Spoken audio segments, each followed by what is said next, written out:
research and due diligence before investing in any company. The information I provide is in no way or manner a professional suggestion to purchase shares in any publicly traded company.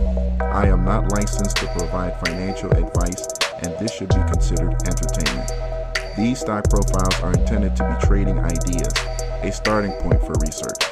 Any individual who chooses to invest in any securities should do so with caution. Investing in securities is speculative and carries a high degree of risk. You may lose some or all the money that is invested.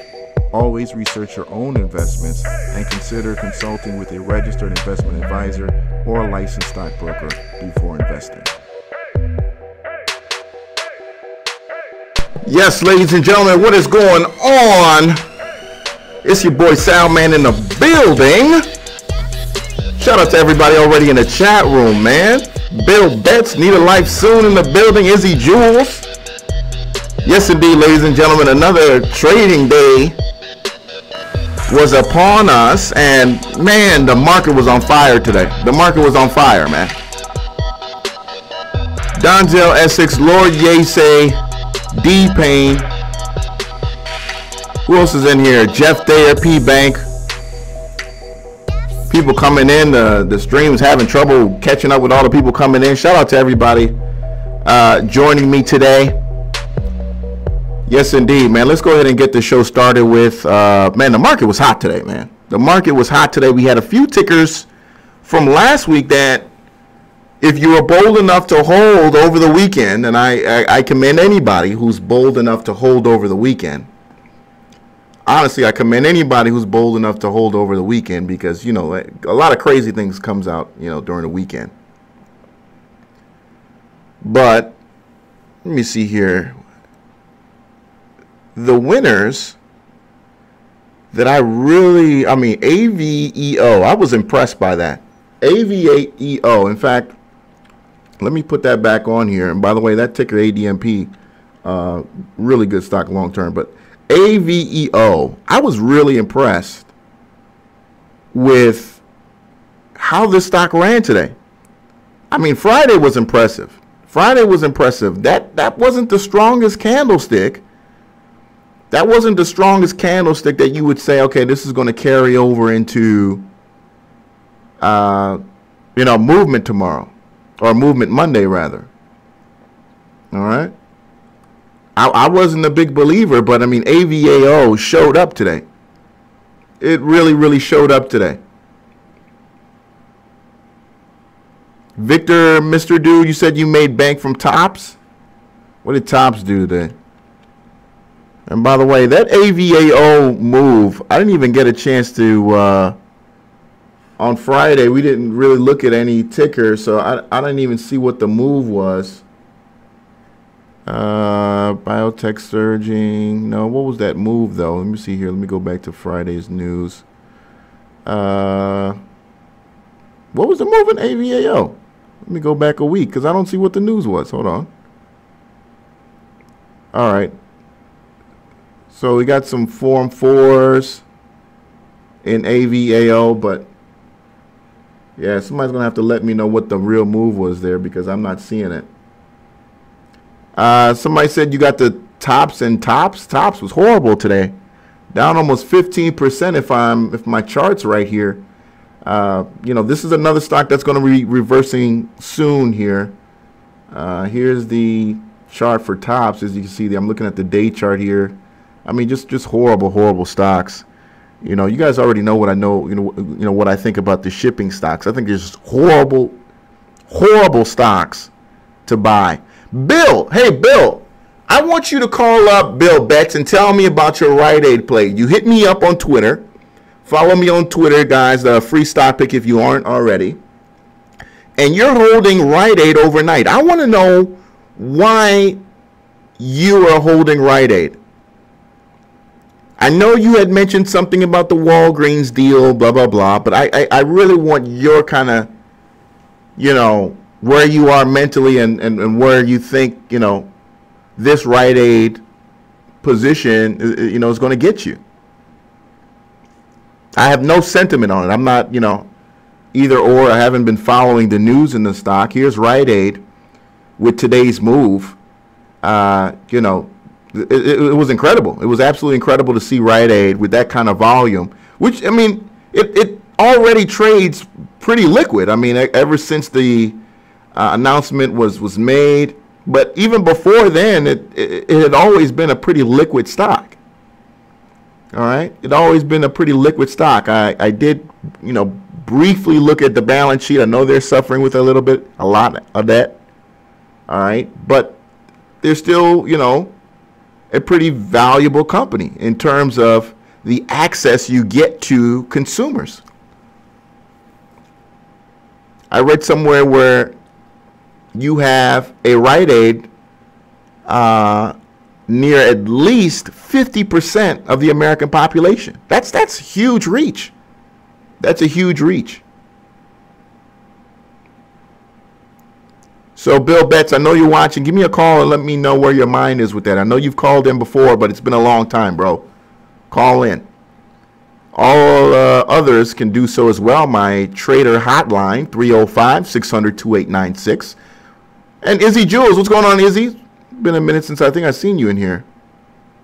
Let's look at Mara. Thank you for bringing that up. Let's look at Mara.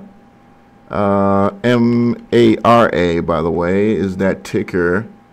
Yeah, I mean, bearish primary pattern, right? Bearish primary pattern, but, you know, real turnaround over these last couple days here. And, you know, is the sentiment simply because all biotechs are running, so all cheap biotechs are now the one to buy? And I have yet to trace down what the real, you know, move was for the sector. Why is biotech so hot right now? By the way, I'm going to be releasing a really good video on oversold stocks. If you look at all the oversold stocks right now on FinViz, and by the way, there's no overbought stocks right now. I think it was like ZN. But there are no overbought stocks above 80 right now on the exchange at all. There are none in terms of on FinViz anyway. 760, you're on the air. What's up? What up, Sal? It's Trading Jedi, man. Hey, Trading Jedi. Thank you for calling, man. What's up? Yeah, dude, there's a couple things I wanted to touch on that you're just talking about right now.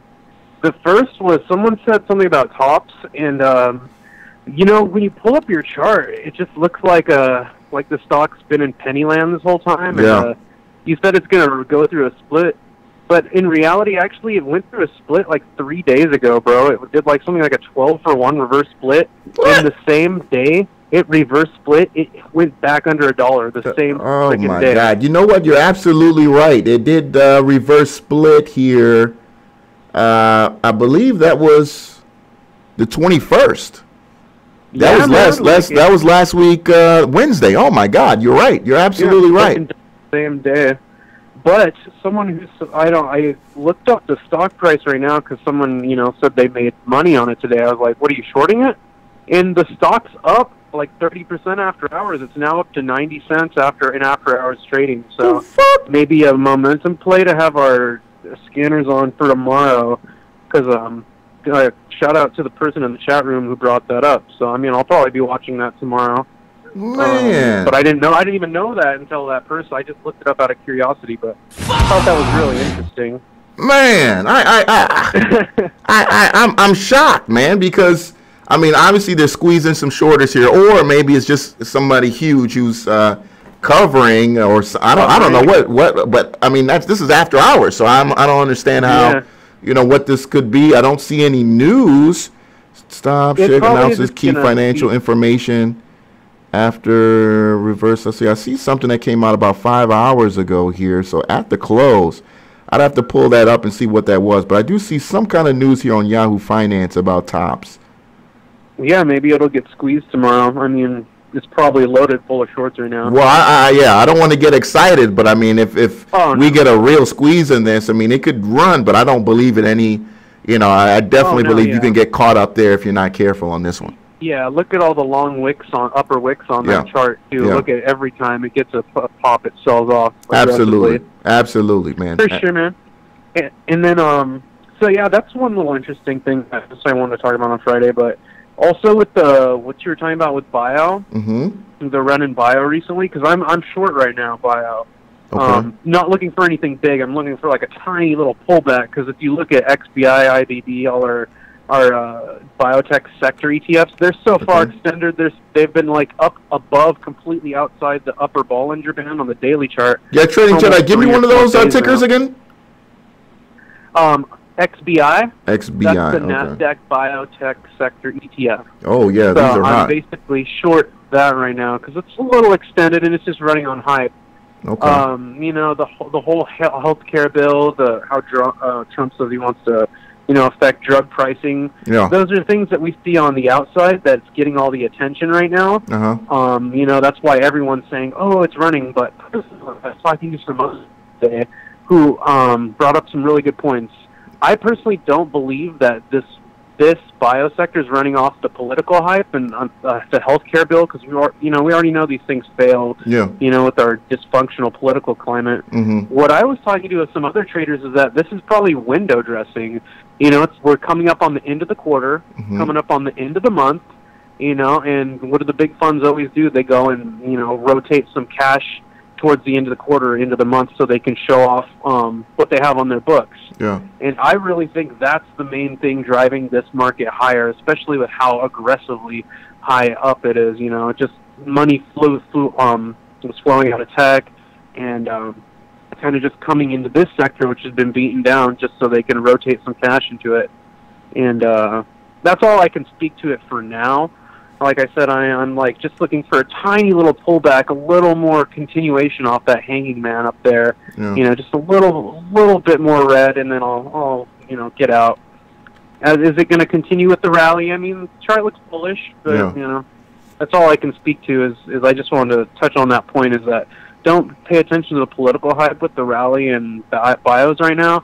Pay more attention to think about the actual market mechanics, and I do think it's window dressing. So with that said, who knows what will happen further in the market, but I think that, we're due for a small pullback, but I could be wrong. And this thing, especially traveling a little sideways, could make a leg higher. So just wanted to touch on those couple things, man. But digging the show, bro. Appreciate it, man. Thanks a lot for having me on. Let's trade well and make some money. Team. Yes, indeed. Thank you so much for the call, bro. Thank you so much, Trading Jedi, for the call. Good insight there. Really good insight there by Trading Jedi. That's really interesting, man. I'm always impressed by how, what's going on in our political environment, can move, some of the worst stocks. I mean, it's just weird. It's just really, really weird. And that's why you always gotta, spend some time reading about trader psychology, man. And, it's just amazing. It's just amazing, what other people can see in stocks. 845, give me a call. Give me a call, 845. I just missed your call there. I was still speaking with Trading Jedi before, when you called there. So give me a call back. What's going on, Africa Emporium? I forgot the guy's name, but he writes really good books too. Was a psychologist. Wrote the book Welcome to My Trading Room, or Coming to My Trading Room, rather, is the name of the book. His name off the top of my head isn't ringing up. 845. Hey, you're on the air. What's up? Ken from New York. Hey, Ken. What's going on with you? I remember that DOLV Deloitte Systems. They had the big conference in China this weekend. Well, a bunch of crap. Stock collapsed today. Look at it. I mean, I remember you were so excited about this because, the China conference. I know you called up almost 3 times about it. But I mean, obviously, buyers haven't responded. Yeah. And you know what? I got something in the mail that the promoters of that stock are being sued. That there was some fraud there years ago. Oh, great. This is from the government. Oh, great. So it's but another scam on the OTC. Can we go over DCTH? What do you think? All right, let's. Here's the thing. I got the most excited DCTH investor in the chat room right now, Africa Emporium, and he honestly believes in the stock. And you know what? because he's been so successful, I believe him as well, because DCTH, you had a huge sell-off these last, 3 days of last week. And I think what you had was a lot of day traders who just basically missed the move. And they were bag holders for a couple of days, and they just wanted out. And, they got out and took their losses. And I think today was the smart money coming back in, at these bottoms and really, snatching up some cheap shares. You've got almost another month, right? You've got almost another month of activity in DCTH and a lot of time to really possibly retest that, what is that, 36 cent high and possibly do a breakout. I mean, right now you got the bullish engulfing signal. I think the sky's the limit for DCTH. You just got to be a little patient with it and snatch it up at the right price. I think this morning's open at 14 cents was the go. I mean, but, wow. Tomorrow I think you probably might be chasing. I think you'll get another chance to possibly get it back at 20, maybe 19. But today, 14 was really your entry in that. The RSI is low, still only 67 up it. I think it has room. You're right. Yeah. So good. Enjoy. I really enjoy your show, and keep up the great work. Appreciate it. Thank you, Ken. Hey, Ken. Hey, bring me back those OTCs when you get a chance, man. Don't give up on them. I know, DOLV probably didn't go where you wanted to. I think you already hung up, but Ken, I know you're listening. Don't hesitate to call back in with any other great OTC plays. All right, that's the big thing about OTC guys is that, and I know it's not just Ken, but a lot of guys who, had called up in the past and gave an OTC ticker and then it didn't go their way, so they listen but they just never call again. And I don't ever want you guys to, feel that way, that you burn somebody or you burn me or anything like that. You win some, you lose some, but you got to keep swinging. That's the most important part. All right. And thank you, Kenneth Rosenberg, for those tickers, man, those biotech tickers. See, I've been watching HUSA because I definitely want back in if it cracks 24. I definitely want back in if it cracks 24. I'd be really interested in the stock. That's why I hope it doesn't do it tomorrow, but the way it ran today, it might very well do it tomorrow. HUSA. Nick called up last week, I think it was the week before, and he said, hey, this is, a buy. I thought it was garbage. But it held 60 cents pretty well. I was kind of surprised by this last week. And I've been watching HUSA very carefully. The news on the oil hasn't hit yet. All right. His play is that they're going to strike oil. The stock's going to run back to, 115, and then, you take your gain and you're out. I'm still watching it. Decent day today on the stock. Mara, yeah, we had brought up Mara before Trading Jedi called. And Mara, let me see, what was the news on Mara today? let me see here. Mara Patent Group. Let me see, what was the news on that? Or was there any news? Because, these days, it doesn't even need any news to run. And I'm not seeing any news on Mara. I'm not seeing any news at all on Mara at all. I'm looking in a week's time frame, and I don't see any news. On Equity Feed, anyway. Shout out to Equity Feed and the guys over at Investors Hangout. Great sponsors. No news at all? Oh, wow. Well, here's the day chart. The daily chart in Mara. Again, bearish primaries, trend. But this short-term trend, way overextended. If we're talking about a stock with no news, are you kidding me? A stock with no news, so we've gone from 17 to 51 cent on no news. Well over, what is that, 100? What is that, 100 and almost 200%. Almost 200%. I want to say 140-ish, 150-ish % gain from 17. That's insane. When did this start? The 21st. Yeah, so last week, Tuesday. Last week, Wednesday, excuse me, I was off a day. Wednesday. Let's look at that 5-minute chart for today's action in Mara. I mean, how long can this keep going? I mean, here's the move from last Wednesday, all right? And even today, you actually gapped up today. I was looking at some other plays. You actually gapped up higher today. You left some people up in the dust, but you eventually caught back with them. But, you know, you had to have balls of steel to ride that, you know, drop from 55 back to 42, or 38 rather. Damn, you actually went back to 37 cents today from a high of 55. I'm telling you, you got to have balls to hold that shit. 202, you on the air. What's up? What's going on, Brother Sal? It's your brother, African Emporium. Hey, African Emporium. What's going on, man?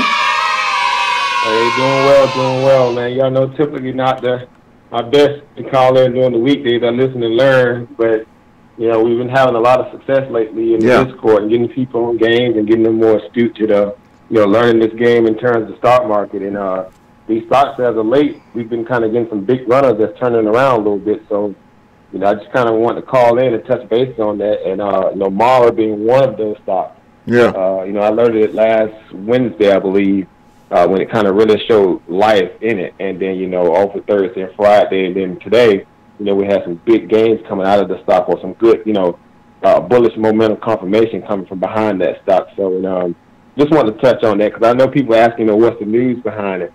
It was an RSI play. We talked about it on the Saturday bill with Stock Guard and Brother Tyson Datt. And people were asking, you know, what's the deal behind it, though. Okay. I see that. I see that now. Bottom for a while, was trending at that low base. And, you know, like anything, short that were in it had covered because there was no more money to kind of be made off of it. And then buyers just came in. Oh, man. Beautiful hammer signal. Beautiful hammer signal there, too. The fact that, you know, investors were looking at it as actually, you know, a bottom play at the point where DCTH kind of came in and kicked in and brought all this new life back to low penny stocks, you know, below 30 cents or whatnot. It just brought life back into it. Also, it's also traded within the ETF too, so people also saw through that value. But it just brought life back into these penny stocks under 30 cents. So we are getting what you're seeing now between that and the warrants that I've been telling people about for a good while. They are becoming our lottery plays under the Nasdaq. Yeah, they're becoming the OTC Nasdaq plays now. Lottery plays all of a sudden, and they're just jumping up and running from out of nowhere. Yeah. So, you know, it's interesting. I was like, man, you know, here's an opportunity now where, you know, we can kind of eat at very, very low base prices in terms of these share prices and really get some good upside. So we've been seeing a lot of 30% runners, 70% runners, 50%, 100+ runners, and the warrants been tearing it up. OPXAW, I've played that stock several times. You know, it went up over 460%. Was that Friday? Crazy gains. You know, so, you know, we are in that era where the market opposite shifting is very ambiguous right now. We're seeing that, you know, the political climate has, you know, calmed down a little bit. Trump been quiet a little bit. Yeah. And you got some of these little sleeper stocks that's below that 30 cent, 40% mark, or 40-cent mark, and they're jumping up and running. Yeah. So, you know, exciting time right now in the market, man, for guys that are just, you know, got a little time to put into some due diligence, learn, you know, figure out what's going on. And then also, Mara did actually put out some news, but it wasn't a press release news. It wasn't that kind of official news. Yeah. It was, you know, you had a couple publications that was put out by some investors or particular groups that were speaking on exactly what I was talking about, the technical breakouts that's happening right now. RSI, the stock, you know, was trading at, what, $3 or $4, you know, not too long ago, and it kind of reached and hit its base price at 14 cents, too. So, at this point, you know, it has nothing but upside. Yeah. And they're projecting that they're trying to get it back above $1 within the next week or so. You know, if that. Now, because I saw your Twitter post, and you're ready to, you know, to liquidate this stock, you know, when it gets to that point. But I mean, DCTH, you still, you know, I remember your feelings on it on Friday, but you're still committed DCTH all the way. Yeah, well, you know, I had 14,000 shares of it, and that was just in because, you know, what's weird because people didn't know I was playing the ICE out of 3 different accounts, and that's what got people like, well, you know, what's this? You know, what's this? I was playing it in my TD Ameritrade account and both of the Robinhood accounts. Right, the TD Ameritrade account, I had it at 4 cents. You know, I had initially bought like 6,000 shares of it, and you know, when it spiked up, I sold a good portion of it. Actually, I didn't sell it at the 36 part. I sold it within the 20. because I was already in at 4 cents. I made a good chunk of change off of it. I didn't get even, I rarely posted ones from TD Ameritrade, but, so I just kind of, pretty much sold it all off and left maybe with a few shares in there, just on GP to see, from a teaching perspective that if 4 cent, entry point and it reaches that dollar, here's the value of what you talk about all the time, Sal, by once again, set it in and forgetting it. $100, $200, $20, whatever. $20 goes up over, let's say 600, 700, 1,000%. What's the math on that? You done made a good chunk of change off just putting pennies on a dollar to the value. And that's what we're seeing. But we know that DCTH is that stock that actually has a value to it beyond that, their company credibility value, that they got good stuff coming down the pipeline in terms of the drugs and so forth, with the FDA approval that's coming, right? But we know that the most important catalyst of all things is that you about to be delisted. And people that believe in this company enough that have invested in it very long, all the real retail investors, we come in and ride this, I call the momentum of people that's front loaded, that love the company. We just want the upside. And that's what I'm doing now. I'm just eating up all the upside from people that do not want the stock to fail. So I'm playing it from a psychological perspective. And it's putting out gains. But the best thing people need to understand is that it's about where you buy in at. What is your entry point? And understanding the support resistance day for day. You got to pay attention to that. It's not just going to jump up from 2 cents, or actually it was lower than that. So you remember it was at actually 1.5. It hit this low market of a penny 0.5. Imagine that, a penny 0.5, and it went up as high as 36 cents. 36 cents. I mean, it's absolutely insane. I mean, those are just moves that you just wish, how do you see those coming? I mean, because I look back at the chart, when we look at DCTH, because it's so important to study those, because you really want to know, how do these things start? And I mean, all you see is just a stock that nobody wanted to buy, that was, way beneath the RSI for, months. I mean, this is a stock that was below 30 on the RSI since February of 2016. Do you, looking at the chart, do you think there was a way that we could have, someone or anyone could have seen this kind of coming? Well, like I said, you look back at it from a perspective of knowing the particular company, right? Because a little simple due diligence for some of us, where you just say, well, okay, well, what did they actually have in the pipeline? What has been, and I'll look at it, break it down another way. If you go back from the yearly perspective, right, find out all the type of news they put out up until this point, right? And, obviously, they had the phase trials coming up. They had some that got completed as of last year. I think they had a phase 2 that was completed last year, some portion of that. And so, after the phase 2 is the big boy, right, or the phase 3 before they get the actual approval for their particular drug, something like that. So they're in lieu for that. Here's what's also interesting about DCTH, right? People didn't know that they actually was attempted to be bought out 2 times, and they turned both of them down. And here's a stock that was trading at $3,000 at some point. We know that's been, from a forward split or whatever case I have, it got up that high, but it went from $3,000 all the way down to a penny. Imagine that.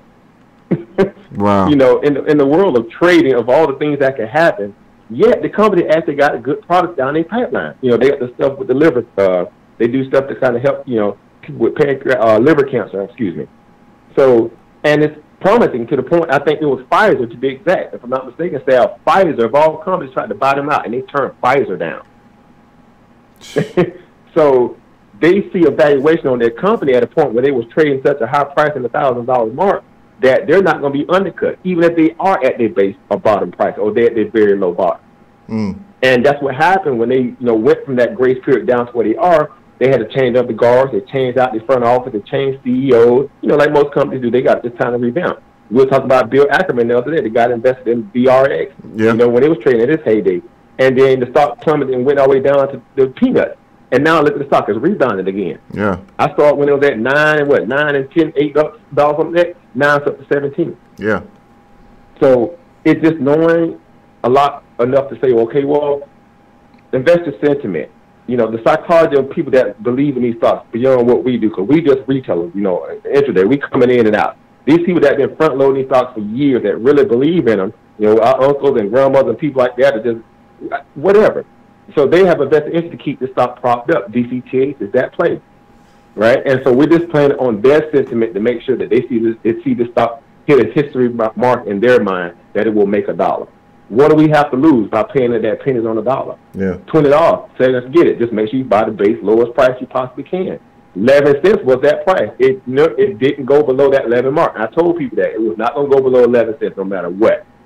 It's too much. It's front loaded too much. You know what I'm saying? People wanted to see if they can make it to that price, and that's just it. You just got to know how to play it on an intraday level. You cannot jump in too high without knowing where the support resistance that channel value will be. You got to be very methodical about that. So me just saying, hey, it's a good stock that's running, it's not enough if you don't know exactly what's a good entry point. So that's why you hear stock guards say, and things, and like yourself and the other traders say, always wait for that first and second pullback. Or like I tell people, that 950 to 1030 profit taking. So that way you know exactly where the base price is at, where people then took profit, so you can get in at a comfortable price and then get some gains, because there is too much volume in that stock for you not to make money. It's too liquid. I hear you know what I'm saying? So I hear you.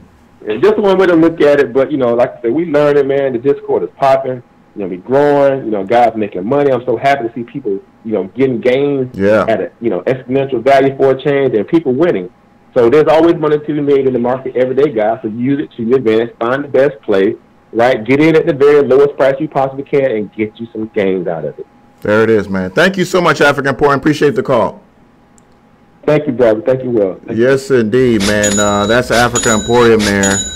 And look, he's made a killing. He's made a killing on DCTH. I know he doesn't even want to brag about it. He doesn't even want to brag about it, but he was one of the first guys in there, and you know, was really the only one talking about it when it was at, you know, 5, 6, 7 cents. You know, I know some of us, including myself, we like, look at this 5-cent stock. You know, been there, done that. And then it goes to 10 cents and then 12, and then we're like, oh shit. You know, from 12 to about 19, I saw it running, but I had the same feeling like everyone else. I missed the boat, you know. I missed the boat. I would have never expected this stock to go to, you know, 36 cents. 404, call me back. Call me back, Jay. There it is. 404, you on the air. What's up? Hey, Sal, it's Veronica. How are you? Oh, doing good. How are you? I think this is your first time calling, or I think second time, actually.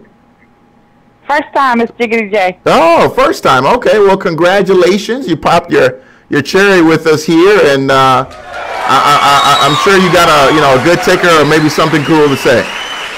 You already know, because I'm not going to call if I don't have something. Okay. So it's been 3 months since I've been following you guys, and I finally got a ticker that I was happy with today. Okay. And that was AVEO. Yeah.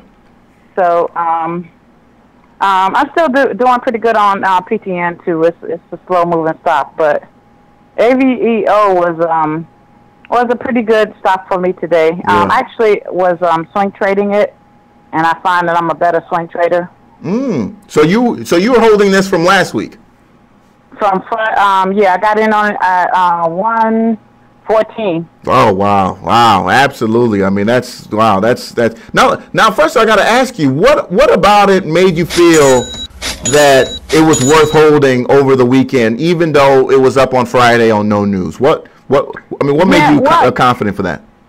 Yeah, well, it did have some news actually. I think the news actually came out on the 20th, so I was watching it for a couple of days. Okay. Before I got into it. So I got into it. I think the news came out maybe like the 20th or 20th. Oh, okay, yeah, okay. I'm looking at it now. Yeah, I see this. They announced the pivotal phase 3 of an oncology study. Okay, I do see that. I do see the news here. Yeah, right. So on that, I was just based on all of the information I've gotten, and today I actually, I got in on it on Friday, and I held it. Yeah. And I was a little nervous about holding it over the weekend, but, you know, I took the chance to do that because you have to do that sometimes. Sure. And my account is now finally starting to get in the green. It's from all the training, all the information you sent me. So I just wanted to call and say thank you so much for that. Also, I wanted to say to African Emporium and Stock God and Bat Scientists and a couple other people who have just, you know, made this really, you know, about me studying when I'm, you know, going to work when I'm at work, any breaks that I get.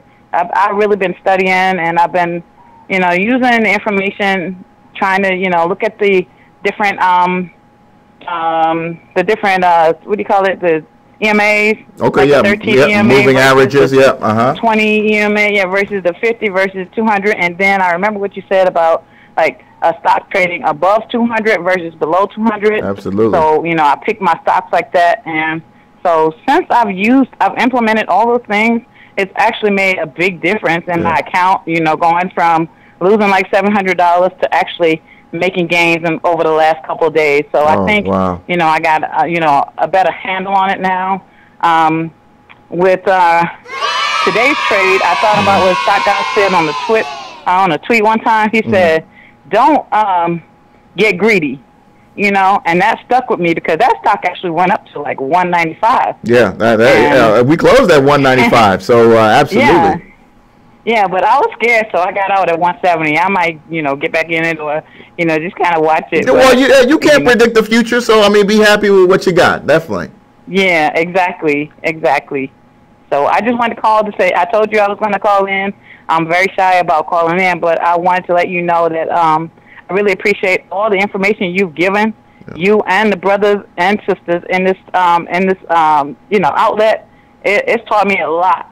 And it's a life-changing thing. I'm still going through it. It's been 3 months since, like, March 10th. So, I'm trying to be, a testimony sooner or later, but trying to get together. Thank you so much. Thank you so much, Jay, for the call. I appreciate you. That's Jiggity J calling up. And, she's just been diligent, man. She's just been diligent, continue cracking at it. When so many have came and gone, she just kept cracking. Some people, I can't tell you, and I'm sure some of the other guys, Stock God, Africa Important, they can tell you, other the trainer, Tyson Batts, all these other people, Trading Jet, all these other people in here who trade can tell you about somebody who, lost $100 and ran, Oh, this is a scam. I'm out. Oh, this is, it truly is a journey. It truly is a journey. And I'm always excited when people figure that out. All right. What's going on, Sinclair? See you in the chat room there. 559, you're on the air. What's up? What's up with it, man? This y'all say. Hey, what's up with you? Lord, y'all say, man. You keep on saying my name wrong. Yeah, I know, right? I always say y'all saw or whatever I always be saying. But you said, yay say. Yeah, but that's why I had told you the other day when we was on there, it's y'all say, like, it's like Yahweh. Okay. Yeah. Y'all say. But, man, I appreciate this show, man. You know what I'm saying? I started off with your show and everything, man, bro. And I threw like I had $30. And I threw that in there, and they charge you on Ameritrade. Right. So I was playing around in there a little bit on Tops a little while back, like a month. I think about 2 months ago, it did a little something. So I heard about Robinhood, and I called up in there and got up on them, and switched my money, little change I had up to their account, man. And bruh, I was down to like 20-something bucks, and that was about a month and a half ago, man. I'm up in this DCTH right now. Yeah. And I'm up to damn near $450. Oh my God! Oh my God! That's what I'm talking about, man. That's man. But you know what? I got in trouble though, cause I said on the DCTH, I think it was like Tuesday or Wednesday. It was moving so good, and I kept jumping in and catching little dips and getting back in. They pushed me out as a pattern day trader. So now when I grab everything, I gotta hold on to it till the next day. So I'm hoping that it don't fall on me by morning. Okay. You know what I'm saying? So yeah, I think I only spent like $230 getting in or something like that. Yeah. So I'm over double my money right now, about double my money right now, man. You know what I'm saying? I learned everything from this show, man, and I appreciate it. Definitely, man. Thank you so much for the call and the testimony, bro. Appreciate it, man. For sure, man. I'm sorry. Yes, indeed. So, oh, man, I love to hear a call like that. Love to hear a call like that. Man, started with basically nothing. And I wish him so much more success because, just to be able to say you practically started with $20 and, you got to 400 or 1,000 or 10,000, wherever he ends up. And I know the sky's the limit because, you got to trade it for life when you get a gain like that, when you're able to turn such little money into, something substantial from where, you started off at, you're a trader for life. You're a trader for life. All right. Yes, indeed. So let's get back to these tickers here. Trading Jet, I said MKAU. I see him bringing that in the chat room. MKAU. All right, yeah, that one, the volume, you see volume is drying up compared to where it was during the real promo. So, yeah, that looks like something you might get stuck in. So, if I'm you, I'm taking my money up out of there and moving on, because that 5-minute chart shows you that it's drying up. And we got just done talking to African Emporium. He talked about how you really have to do some due diligence in getting to know the company, really getting to know the company. For those of you guys who, drive or travel, I'm sure you've heard of a company called Hertz. Now, Hertz was recently bought by Carl Icahn after the stock posted some pretty, poor earnings, but he saw value in the company. And a stock that had once, traded at, as high as $50, $60 a share, had got into penny stock territory, after some, last 2 earnings cycles just been really bad for the company. Actually, let's go ahead and say 3. And, the stock recently got to as low as $8. As low as $8, not too long ago, by the way. You could have still really got this stock at $8, $7. This will be just earlier this month. All right, just earlier this month. And let's just zoom in a little bit here. And he went and snatched up, bought the company. And obviously he's going to implement changes to really make this an organization that's, going to make him and his family members and whoever runs the company after him a lot of money, because he's really good at turning around, really crappy companies. And I would honestly suggest now that, HTZ is, just now with today's move out of penny stock territory, to really look at this stock as a possible swing trade for those of you guys who got the cash. All right, if you don't have the cash, I'm talking if you got $5,000 and lower, continue to work with the stocks. You can really grab some shares in and whatnot. Or if you're just one of those people who want something safe and secure, do your homework on Hertz. Do your homework on Carl Icahn and his plans for this company, because I think you're looking at a stock that, could really, find its way back into the high teens, the 20s, possibly even the 30s again down the road in terms of, multiple month hold for HTZ. All right. You've had, a couple days of pretty, hot movement. So I would wait for a pullback on it, but do your research in the meantime. All right. So I wanted to put that out there because this was a stock that a lot of people were saying was game over, and this guy came in, snatched it up.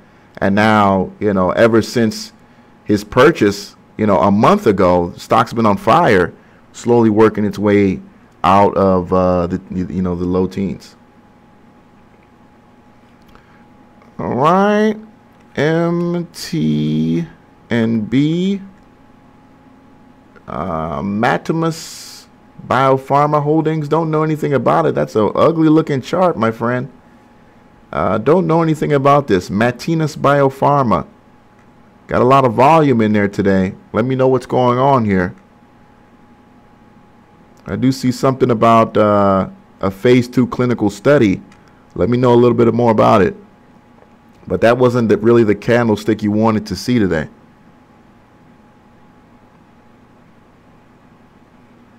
MBRX. What's going on, Tyson? MBRX. Oh, beautiful move. 38% on that one. 38% on that one today. Up 42 cents with today's move. Let me see what the 5-minute chart looked like on that one. Oh, look at that. I know Tyson, when he brings that up, all you got to do is look at that 5-minute chart, and I know his 2 o'clock pattern he's looking for. And that's a beautiful chart there on MBRX. Treasure Hunter, what's going on, man? What's happening, Sal? What's happening, bro? Hey, what's tickers you got for us today? too, man. So hard to squeeze in your show, man. You know what I'm saying? All blowing up and all, you know. Yes, indeed. Yes, indeed. Yeah, man. Congratulations, bro. Congratulations. Let me see. Got a little day swing today. Was NAVB. NAVB? Okay, yeah, I remember NVIDIA Biopharma. Now this one, this was an old spiker. Okay, wow, the volume's really dried up in this one. I remember when this used to put in 1 million a day. Now only 466,000 shares traded today. What did you see out of this today? Obviously, I mean, you got some gains here. Only 3 cents a share here. So it's a little day swing, day swing. But ones I was watching Friday. I was waiting for a little pullback today so I could jump in. Only got like a little penny gain out of this one. It was AIVN. AIVN. All right, so OTC play, AIVN. Yeah, this is, wow, man, this is an ugly looking chart, but I know you like these OTCs. You got to be real quick with these.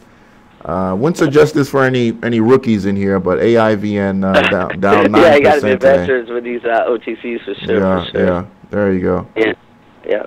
But another one I kind of like was SSOF. I'm pretty proud of that one also. SSOF.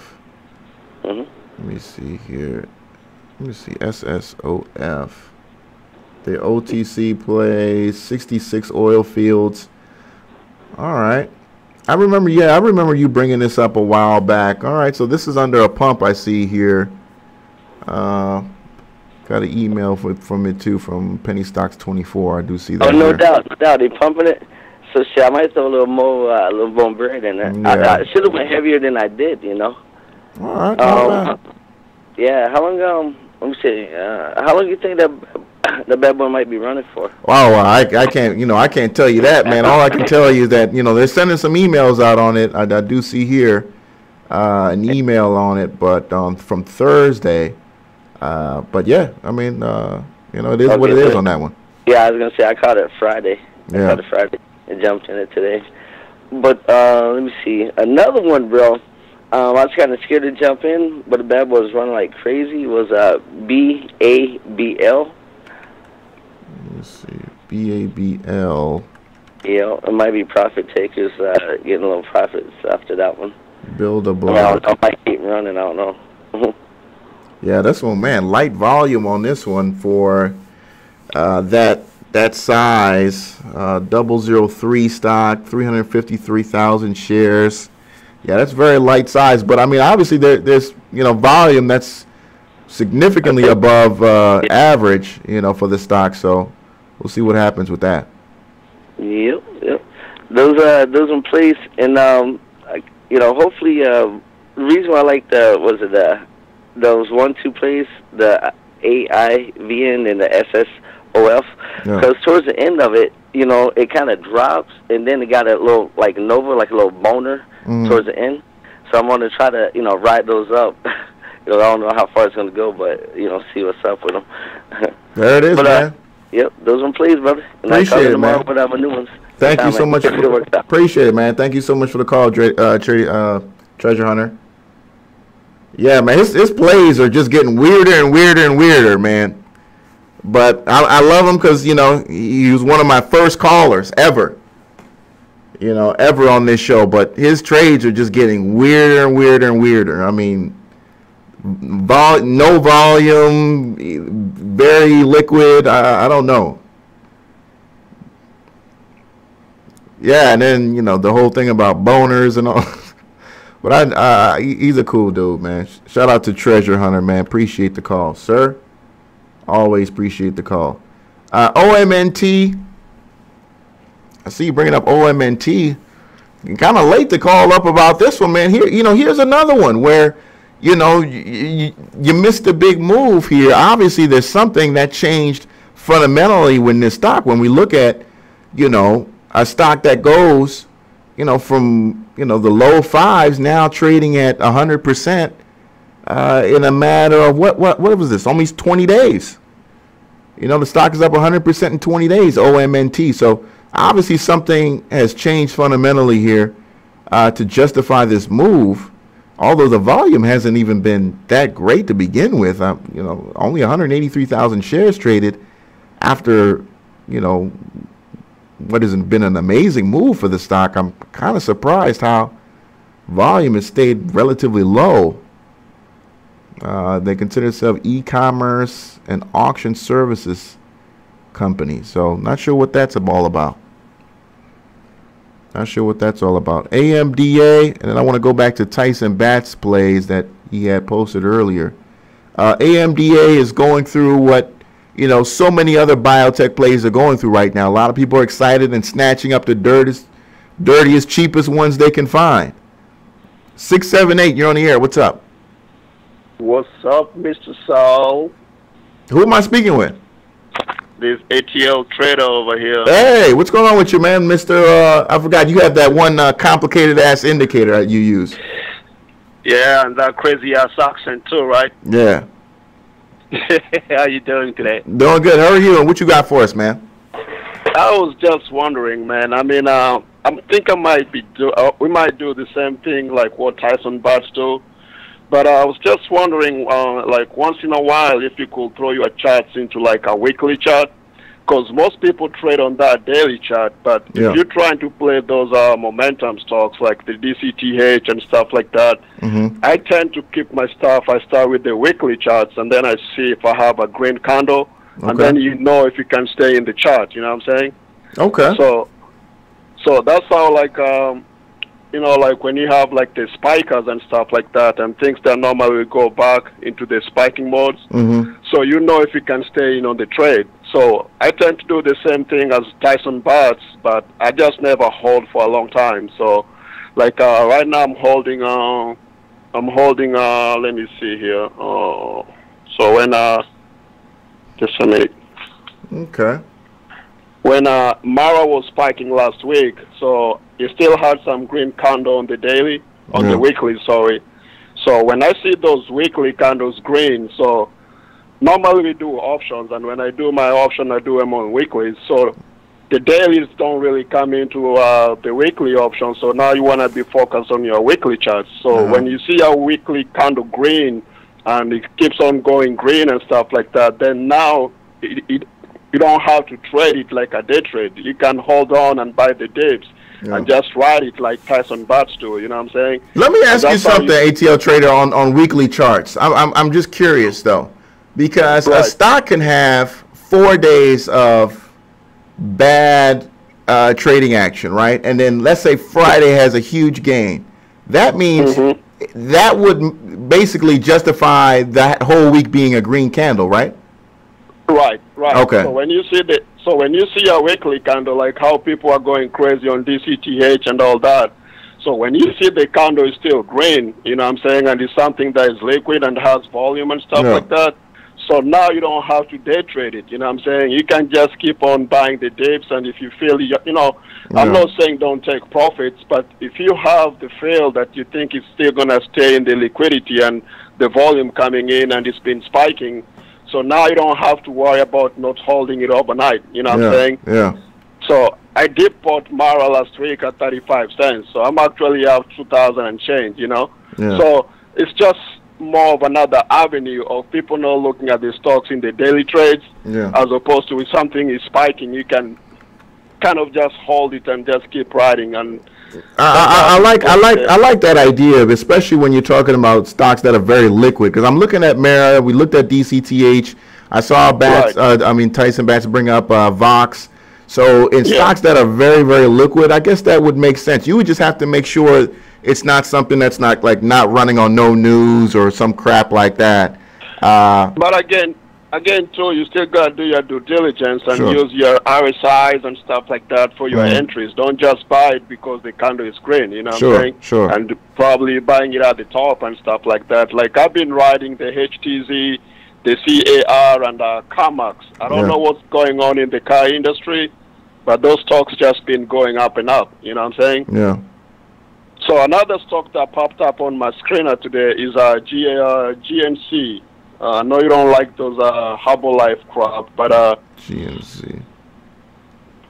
GNC, all right, the food retail place or the little stores and stuff. Okay, GNC holding. Let me see. Let me pull it up. $8.19 a share. So like, yeah, I think today went up. Let me see. Hold on. Let me see if I can pull up the GNC. So that's pretty much what I do. I do the same thing as Bart. So when people are day trading and people are happy and all that stuff and they get out and whatever, and you can dip buy the same stock and just keep running it using your weekly charts. You know what I'm saying? Sure. So now you're not only playing the daily candle, you're playing the whole week if you like where the stock is going. So let me ask you this though. So obviously, let's say the weekly has the stock, continue to go higher. Does that mean that do you not still want to use the daily chart to see whether or not you want to at least get it for a discount, maybe wait for a day that it's down, or do you does it basically not matter if you're using the weekly chart? Right, so the weekly chart is just more for the entries. So once you see the entries and if you see a stock is still popping green, and the other thing I can tell people, if they can invest and learn more about candles, you know what I'm saying? So this way, if you can learn more about the candlesticking and all that, then you'll know what type of candles and what's going on within the stocks. So like if you see a hammer and if you see stuff like that, like you see that nice hammer there on the weekly GNC. Yeah. Yeah, so if you can learn more about candles and stuff like that, then that'll probably help you on your weekly chart. So when you know when there's a reversal coming in, you know what I'm saying?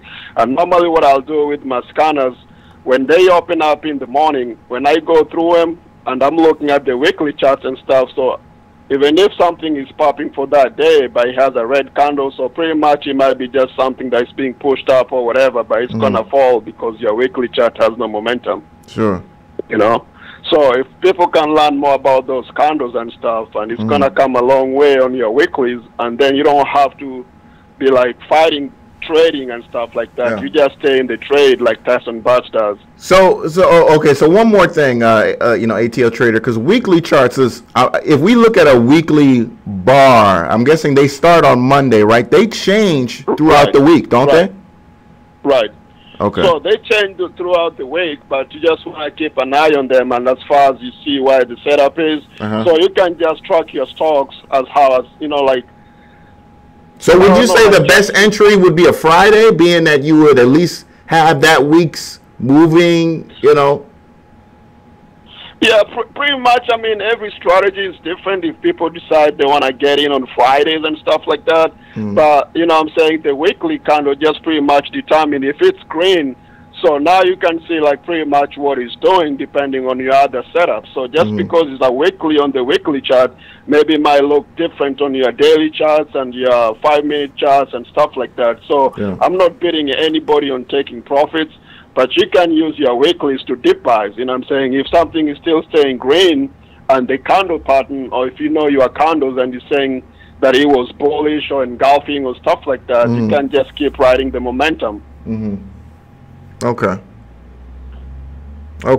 So I just wanted to bring that up there because I know you always use a lot of dailies, but a lot of stuff you can pull up on your weeklies, and you see a lot of continuation in a stock. So I'm really looking at that DCTH when you mention that weekly, because you're absolutely right. When I look at that weekly on that 6.5, and then you had the pullback the next week, which in hindsight now it's actually an entry, but obviously the hindsight is always 20/20. But that would have that's not bad. That's a good good signal. In my system, the one that I use, the linear regression thing. So on that long candle there that said it was green on that week, but people took their profits and stuff. So I was looking at it from the perspective that there was a lot of buying that came into the stock. But eventually the stock's gonna cool off because people are kind of like because people are kind of gonna take profits and all that stuff and everything. But as you know, the big boys or the big money normally they trade on a long-term trade. So when they come in at those low points and stuff like that, that's why African Emporium says the smart money. You know what I'm saying? And Tyson Bass always says when we're nickeling and diming stocks, the big guys are getting $1.50 because they ride those weeklies and they just keep riding momentum. Absolutely. You know what I'm saying? Absolutely. And I'm looking at the weekly chart. What's really scary is that DCTH still looks oversold on this weekly chart. So that tells you a lot about what the potential is for this stock if this momentum continues. That's insane. Absolutely insane. Right. So now you can still play it with the other charts. If you put it on a 5 minutes, if you put it on your, you know what I'm saying, other charts, and you see how your RSIs are set up and stuff like that, then you know if it's something you want to dip by because it's green for the week, or if it's something, you know what I'm saying? Yeah. And that's just the same thing I do, like Tyson Bass. It's just I never stay in long like he does. Wow. There it is, man. Thank you so much, ATL Trader. I appreciate that insight on that. No problem, boss. Thank you so much. So there it is, man. Thank you, ATL Trader, for that lesson. I really appreciate that, man. I'll definitely, you know, do my best to incorporate that here on the show and look at possibly a weekly, especially when we are looking at a stock that's, you know, kind of up out of nowhere like that. You know, to take a look at what the weekly chart is. Obviously, as he just said, it changes during the week as it presents itself on Monday, as, you know, the action continues to occur throughout the day, throughout the week. You know, that candlestick will change. 914, you're on the air. What's up? Sal, how you doing? This is Logic Trader. I haven't called in a while. Hey, what's going on with you? I'm good, thanks. I've been in the option world, and I've been doing pretty good. I just wanted to call in and, you know, kind of check in with everyone and give you a symbol or two. Okay. Basically, what I do, I play reversals for options. You know, as you know, you need very little action to make lots of money. Yeah, it's so funny. So I actually bought some options today, but go ahead. Let me hear yours first. Oh, good. So what I basically do is get by the reversal. So after a pullback, I make sure that I see a reversal candlestick pattern. Okay. Basically, what it is that the pattern for the day has to go lower than the previous day's low and close higher than the previous day's low. So that in itself is a reversal, right? So once I see a reversal pattern, I just get in. I don't buy weekly options, so I would go maybe 2 months out, and the majority of the time I'm at 5-6 days with 100% profit. I like that idea because you're not worrying about time decay, and at the same time you're paying a little bit more, but I like the security of not worrying about time time decay. Correct. So I do minimum 2 months out. So, you know, lately I've been doing pretty well with FedEx, with Shopify. But the pick I have for today, which seems like a very nice reversal, the symbol is CB. C as in cat, B as in boy. C as in cat, B as in boy, CB. NYSE Chubb Limited? Correct. And what I like about it, and another secret is, once the stock is above the 50 moving average, it's considered an uptrend stock, basically. So I don't really worry about, you know, the ups and downs on a daily basis. As long as it's above the 50 moving average, you know, I hold for maybe 2 to 3 days. I've held Shopify so far for 2 weeks, and I'm still up on it very, very much. So basically, that's what it is. You know, reversals are key. I have another one also, which looks like it's gonna do some kind of reversal pattern as well. Okay. Now walk me through this CB trade, because I want to see where your mind was and exactly your idea here. So you saw CB sell off, I'm guessing last week or so, and you felt today is possibly the beginning of a turnaround in the selling? Right, exactly. That's the exact idea. And here's what it is. Normally, you know, stocks goes up 3-4 days and goes down 3-4 days. So, you know, and if the stock continues to do more than that, then you don't need to be in that trade at all. Yeah. But once I see 3-4 day pullback, I start looking for that reversal. However, if the reversal occurs under the 50 SMA, I don't bother with it. Okay? And normally I like to see a reversal that closes at the top 25% of the bar. So in other words, if it's a reversal that resembles a doji, I don't really like it too much. Sure, because that's a weak reversal sign. Exactly. So if it's a reversal that closed toward the top 25% of the trading day, usually it's a very powerful reversal. Okay. So you would be a trade like this, you would basically be getting in toward the end of the day, right? I mean, you're looking for the confirmation. Okay, I see where you're getting. Absolutely, because I don't want it to go back on me. So okay, as long as around 3:15, I start looking at it. Definitely, I get in and buy it at 3:30. Okay. Well, to even 3:45 sometimes. Okay. You're not giving it time to go back on you, but yeah, something happened to your phone there. I don't know what happened. You sound like. How about now? There you go. There you go. Sorry about that. So, yeah, but like the gentleman said earlier, the candlestick patterns, it's a must. People really have to spend some time. And the other indicator I use, and I told you that the last time, but two indicators I use is the RSI, and whenever the RSI is around the 50, especially if it was above the 50 and it's curling up at the 50, it's usually a good sign as well. Yeah. And also I use the CCI. As long as the CCI crosses the 100 line and it's blue, you can see that it's hugging the 100 line or above, I don't get out of the trade. Okay. Because you can be in an overbought situation and the stock keeps rising irregardless of the RSI being in the 80s, 90s. So the CCI and the RSI are two real indicators that I use a lot. So I just wanted to give a few tips. But like I said, that's what I've been doing, playing reversals, providing that the stock is above the 50 moving average. Yeah, I like that. That sounds like a very high probability system to trade too. Exactly. Yeah. So, thank you again. I don't listen every day, but I check in every now and then. There it is, man. Thank you so much for the call. I really appreciate that. All right. Take care, Sal. Thank you. Yes, indeed, man. I really appreciate his call with that lesson. That's a very high probability system he's talking about there. He's eliminating time decay. Basically just trying to ride a reversal, and not the whole thing either. I mean, he's really just kind of looking for, the gain, and not the whole thing. And he's using the indicators to determine how long to stay in. And if he sees any weakness, he's out. And by the time he's out, he's sitting on, possibly, anywhere between, and he's right, maybe 40 to 100% plus on the option. Because he's buying the option on a discount to begin with, from where it was a couple, days earlier. Not bad. Yeah, thank you to the caller. Appreciate that.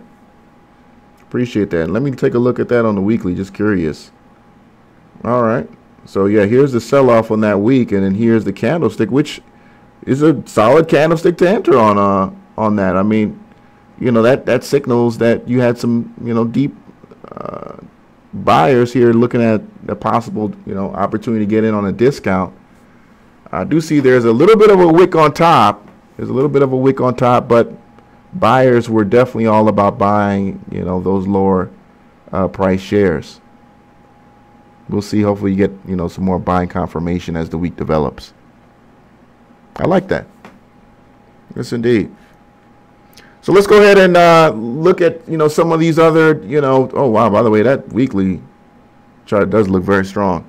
Let me see here. Again, biotech is just leading the way. We had, and by the way, this was, one of the best days in a long time. It's been a long time where you had multiple, 20-30% stocks. It's been a while. For those of you guys who are day traders in here, it's been a while since we've had that. Where you had 4 or 5 stocks with, 20% plus or more gains. It's been a while around here. And to see a large cap like Rite Aid on here was actually quite a surprise. You had Rite Aid today running like a penny stock. Thoughts on AMD? Let's go back to AMD. Again, using what ATL Trader, just talked about, in terms of weeklies, there's some resistance here developing on AMD.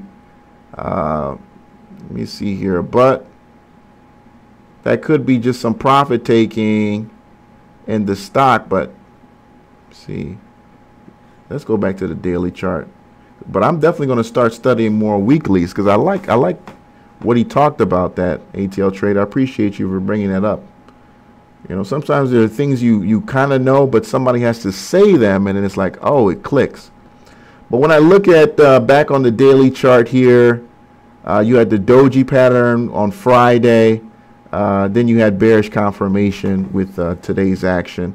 So, yeah, you're going to see some profit taking possibly tomorrow as well on AMD, unless buyers step in, to stop the selling tomorrow. So, it's got to hold on to the 14. If you can save 14, you might have a chance here. But if you dip below 14 again, you may not be able to get back above it for some time. The RSI is pretty hot, for AMD. You haven't been up there in quite a while. If you spread out the daily chart, it's been a minute since you had been up there. If you got to go back to February for you to see those kind of measurements on the RSI. So I think you've had some really hot weeks in AMD, and you got some people in there who are saying, hey, we got to 14, and let me go ahead and take some profits here. And by the way, if you look at the chart, 14 was a pretty tough area for that stock to begin with. It fought for 14 for quite a bit before you got to 15.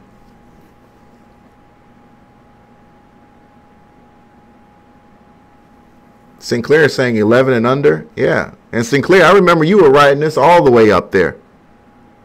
All the way up there. AMD was our winner way back when. I remember AMD, March, actually going back to June this summer when I started the show last summer. AMD was that shit. I mean, that was that stock that we rode from 5 all the way to 10. Absolutely. But yeah, I would sell AMD here. In fact, that's probably a good place for me to be buying some puts now that I think about it.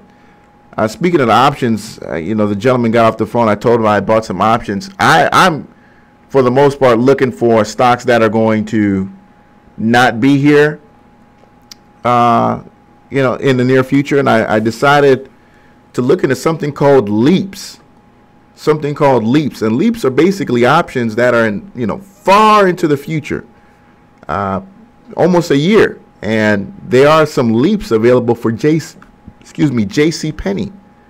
JCPenney, JCP is the ticker, and I'm already loading up on JCPenney leaps. I actually put my order in tonight just before the show for January 2019, $1. Because I think JCPenney goes kaput probably a lot sooner, than that. But, for 10 cents a contract, I just had to snatch it up. For 10 cents a contract, I had to snatch those up. 678, you're on the air. What's up? Hey, Sal, it's ATL Trader here, man. Sorry to call you again. Oh, no, go ahead. I know you don't like the shippers, but I've been riding on that ship, SHIP. Okay. So, just using the weekly candles, it's gone from, I think, 60 cents to, I think 90 cents or something. Okay. All right. Yeah, Ship definitely is not dries, though. I mean, I know Ship doesn't have the same kind of just disastrous selling that you see in dries or tops. Yeah. Now, what would be your entry here? Because I'm looking at Ship. What candlestick would you had seen and been like, okay, I want to buy this? Because I'm looking at it, and what would you bet your entry here on the weekly?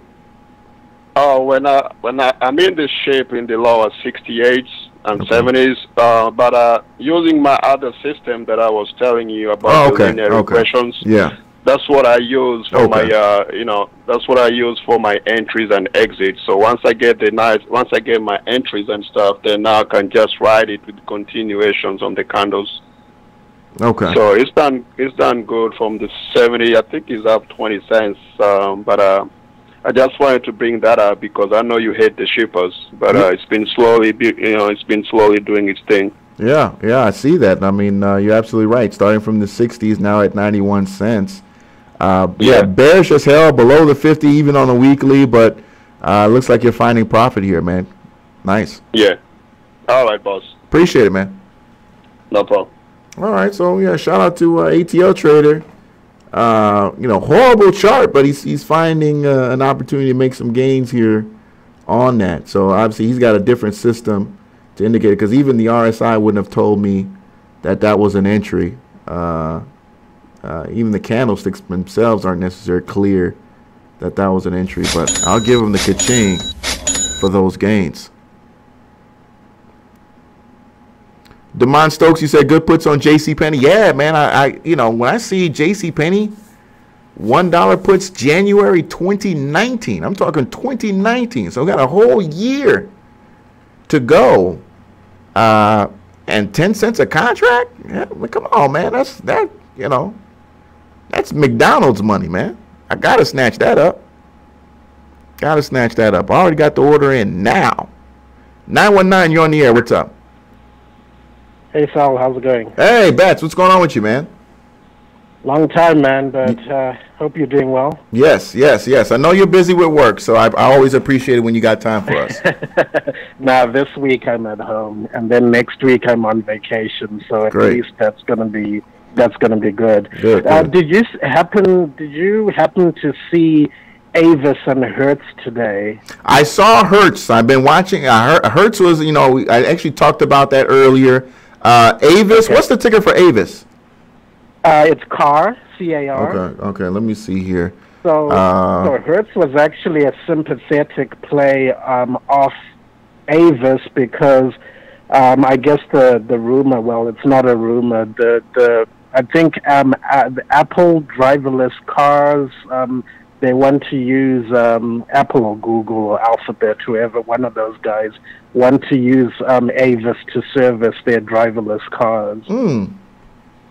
Okay. Yeah, that's so huge. Avis is huge. Yeah, that's actually huge. So Avis would service the vehicle or would provide the vehicle to customers? I think from what I saw, the headline was that it would service the driverless vehicles. Okay. I didn't really read into the article. I just noticed that Avis was up, and then Hertz was also up as well. Mm-hmm. None of the other rental car companies were up. It was just those two. Yeah. Let me see here. We look at. All right. So yeah, they both solid candlesticks on daily and weekly. But going back to those daily charts, huge day today. I mean, the stock's up 14%, and when you see a company that's a $2 billion market cap go up 14%, you're talking about a couple $100 million worth of market cap created in one day. Do you see traders taking profit tomorrow on this? I mean, that'd be the common sense thing to do, but. Yeah, so for day traders like us or some of us, I can see them doing that. But based on the price of the stock, I mean, I'm sure all the options people are in on that one. Oh, absolutely. I'm sure people who pay, who trade higher price stocks, maybe, 3-month swing traders. Yeah. I can see this. I don't see it selling off quickly because I think even in its own, it's a value play. Yeah. And when you're talking about something like Avis, being chosen to service these driverless cars, that's really that's long-term news. Mm-hmm. So I can see a lot of people getting in as a value play and holding on to this stock and seeing, how far it can go up. Yeah, let me look at okay, yeah, actually, okay, so yeah, it's actually, on the lower end of where it's been over the course of the last year. Yeah. Not bad on that. Yeah, so recently I've spent more time looking into, I'm still day trading or, swing trading over a few days, but I'm starting more to get into like value trading or value investing. So what I'm doing now is I'm still using the same screeners that I used for low RSI to get me, entries into certain companies, but I've now become obsessed with looking for value companies, the type of Warren Buffett type of trading, but trying to do that over like a swing trading type of mentality. Sure. So what I do right now is remember my screener on FinViz where I look for stocks up 5%, stocks that are lower than $5, and stocks that are what was the other one? Up at least 500,000. I'm not so concerned these days about volume because what I'm adding to that screener are stocks that have low debt to equity, so pretty much no debt. And then I'm also looking at book-to-price ratio. And the book-to-price ratio, basically, in most cases, it will tell you whether a stock is undervalued or not. No, right. So you typically want a price-to-book ratio of less than 3. That's what most value traders or investors look at.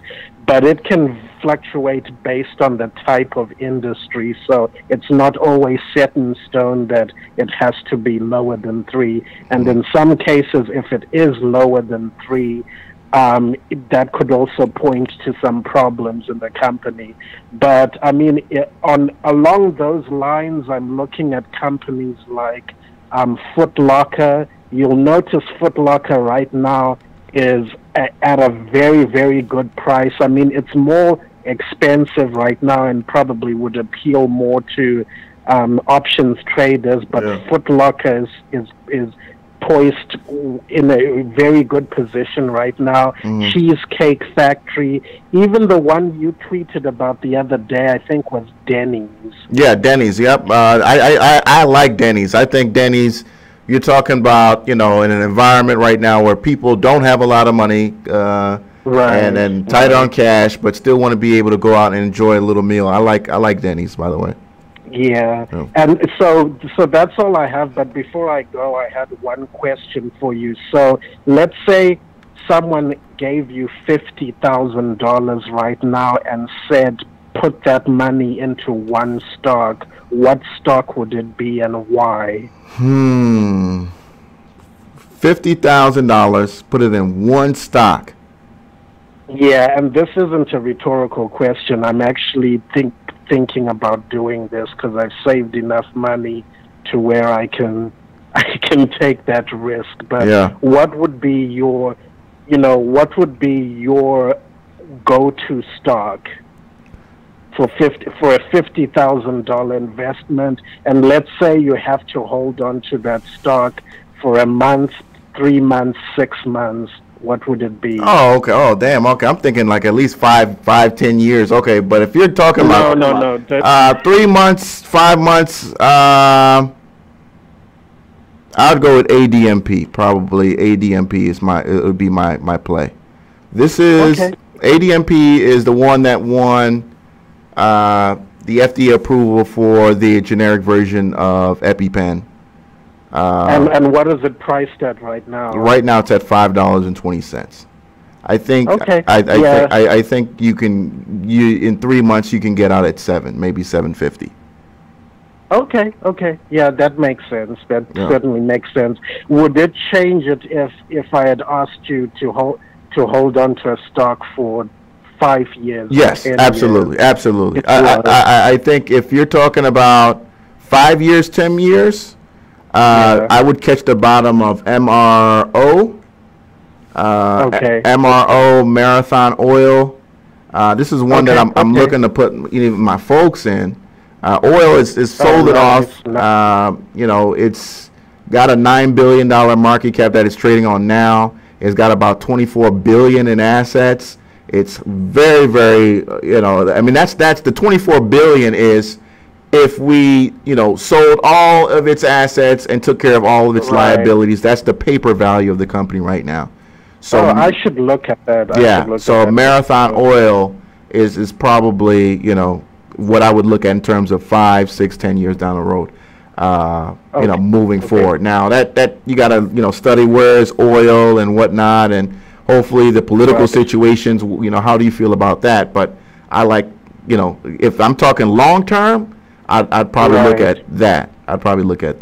Because I feel like ADMP in less than a year. Yes, ADMP less than a year, because I'm thinking that could possibly be taken over, or just play that run as they ramp up to get that out in the market space. But 5 years, 10 years down the road, I think oil eventually fixes itself, and these mega oil companies that are can make it through this really horrible time are going to go start winning again. So are you liking USO right now, the ETF?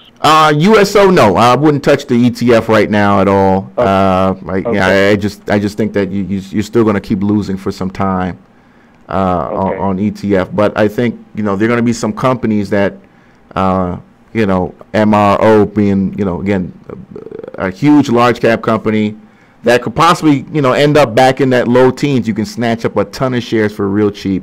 But I wouldn't touch an ETF just because with rebalancing and selling off and all that. I just wouldn't want to be important to that.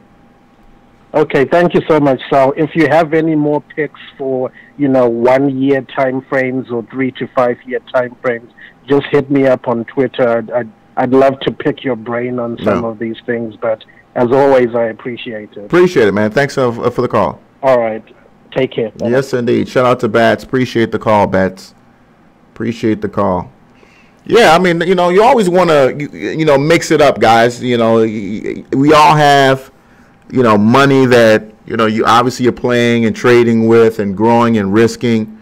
But, as you work, you want to be investing in a vehicle that, kind of is like an automatic kind of thing. You know what I'm saying? And, every time I'm thinking about touching my kind of sit down money, I just look at, a stock like Ford Motor Company. Ford Motor Company, 2009. Go back to that 2009 chart where we saw, Ford Motor Company touch $1.73. Ford Motor Company, one of the biggest automotive makers in the world, stock touched $1.73.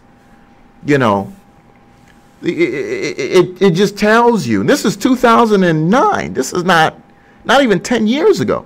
So imagine a smart investor, a prudent investor, who would have looked at the biggest, one of the biggest automotive makers in the world, trading at a market cap at the time of less than $3 billion, now at $43 billion.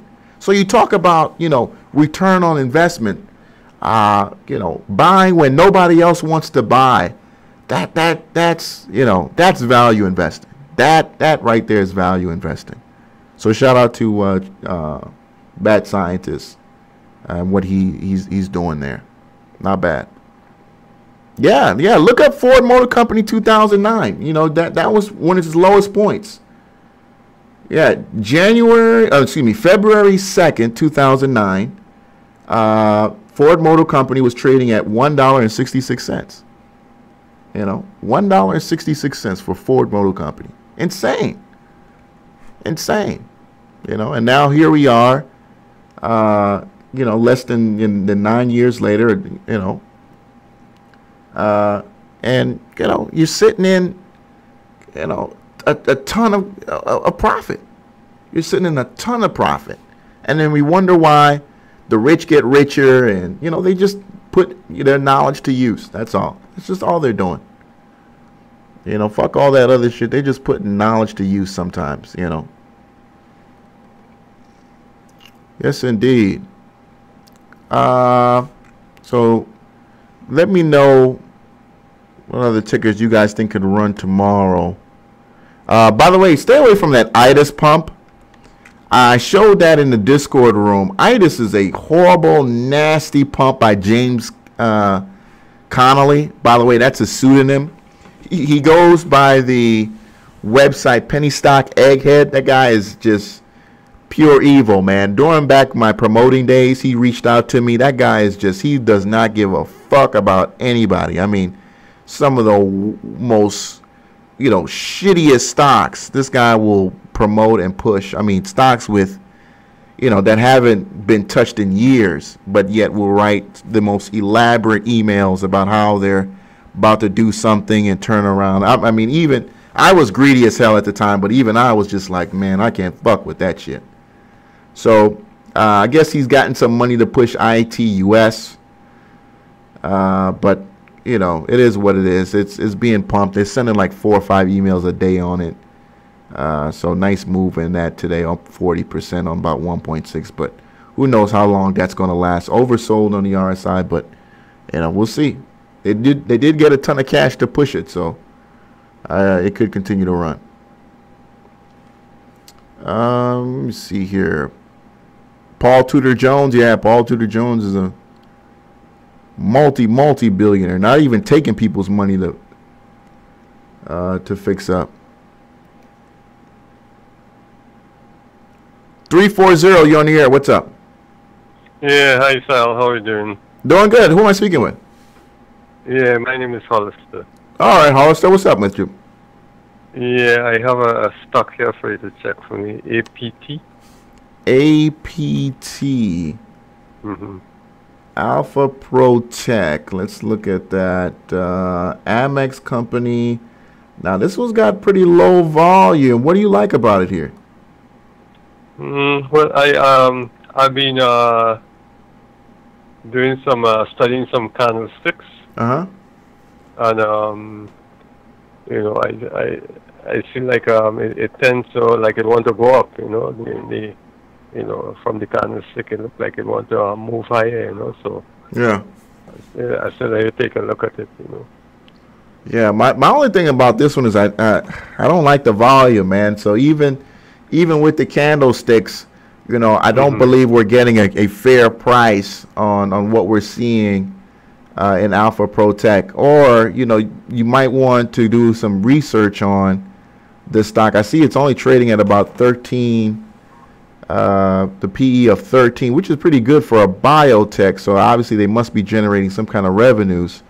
I do see here they got some news of additional $2 million for share repurchase. Okay, so they're taking some shares off the float. That's a good thing as always. So that looks like that's been helping drive the stock up a little bit.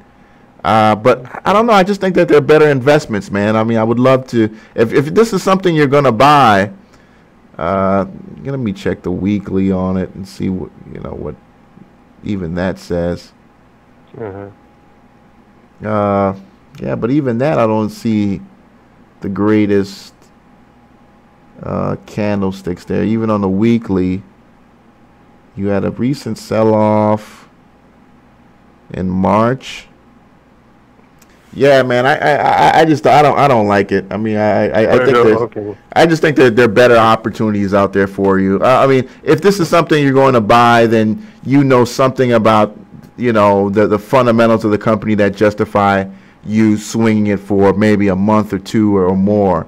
But I mean, for something that you want to be able to get some profit in by the end of the week, I don't see it. Okay. Yeah. What about LTRX? LTRX. LTRX. Yeah, this is another one with very, very, very low volume, only 55,000 shares. Very bearish momentum too on the weekly chart. We go back to the daily. Let me put the 50 back on here just to see where we are. Okay, so we're below the 50-day moving average, and it's actually acting like a bit of a wall here for the stock. You got lower highs developing. Yeah, I would stay out of this too. This looks like it's going the wrong way. You broke the trend. Yeah, you broke the trend back in early May. I think you're going lower on this. It's actually selling off.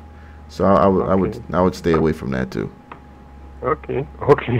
Yeah. I'm still doing my studies and checking, and also. Yeah, just I don't know. I still, just start doing some screens. Yeah, start doing some screens on stocks that have, you know, at least over 500,000 in volume, at least 500,000 in volume, and that are above the 50-day moving average. I would start looking at that and then start studying those candlesticks, and I think you're going to get a very different impression on how, you know, good stocks move and how bad stocks move. But I want to see you in stocks that have a lot more attention. You know what I mean?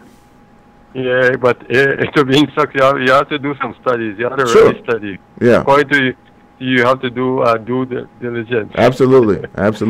Yeah. Okay, nice talking to you. Appreciate it, man. Thanks for the call. Yeah. Yeah, I just don't like these low volume, you know, because, you know, a liquid market has the best prices. You know, when you got these, you know, stocks where, you know, only 100 people are showing up a day, you know, that's not, you know, you don't know if you're getting a good price, you know. TMPS. Yeah, I see. This is obviously being promoted on TMPS. Shout out to whoever's promoting it. Damn, look at that. They went from 10 cents to $1 in a week and a half. So shout out to these guys going over 1,000%. They actually started off a lot lower than that. They started off at about 2 cents. So from 2 cents to $1. Obviously something's being promoted here. I do see the last news, something about a contract they won, which was last year.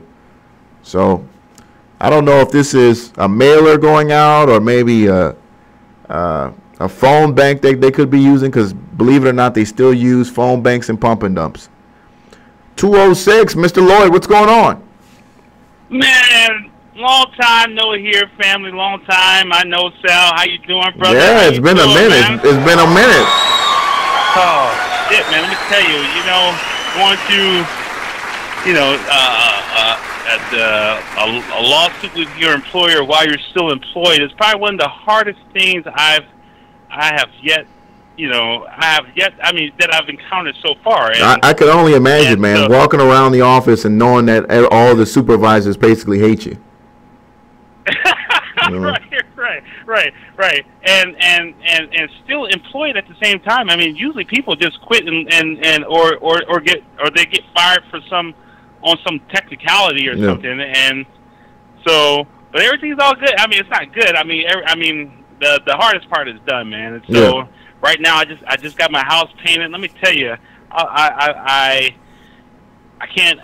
For you guys that doing Airbnb or have it hosted for Airbnb, can you hit me up on the Discord app? Because I got some, I got some questions I want to ask. And so basically, man, we got a 1-bedroom apartment downstairs, and I bought a Fiat as well to go along with the Airbnb. So I'm going to rent out the unit, but also let people have access to the car, you know, if they, you know, just if they want to rent it out. So it keeps them from, basically it'd be like an all-in-one type of deal. So we see what happens. But let me tell you, man, I bought my crazy ass. I was so excited to start. I said I was going to be back Monday. I got my ass into my first vertical spread again. Okay. On Amazon. Amazon, okay. Amazon. Man, I was like, what's the let me tell you something. What are the strike prices? So I bought a vertical spread. So I say, okay, it's been over 1,000 for a minute. You know, it's been holding for a while. Yeah. I said, okay, maybe it's gonna stay above a fucking 1,000. So I decided to place my, you know, I like to place my trades in the morning and then kind of set it and forget it. Sure enough, that bitch fucking drops down. So the type of spread that I'm doing, it has to break above 1,005 by Friday and hold for me to make man. Oh God, I just feel like you don't give yourself enough time sometimes, man. Well, it works. It works out for me. Okay. I mean, with the type of spread strategy I have. Yeah, I must admit I have seen you kill it several times on Priceline with that.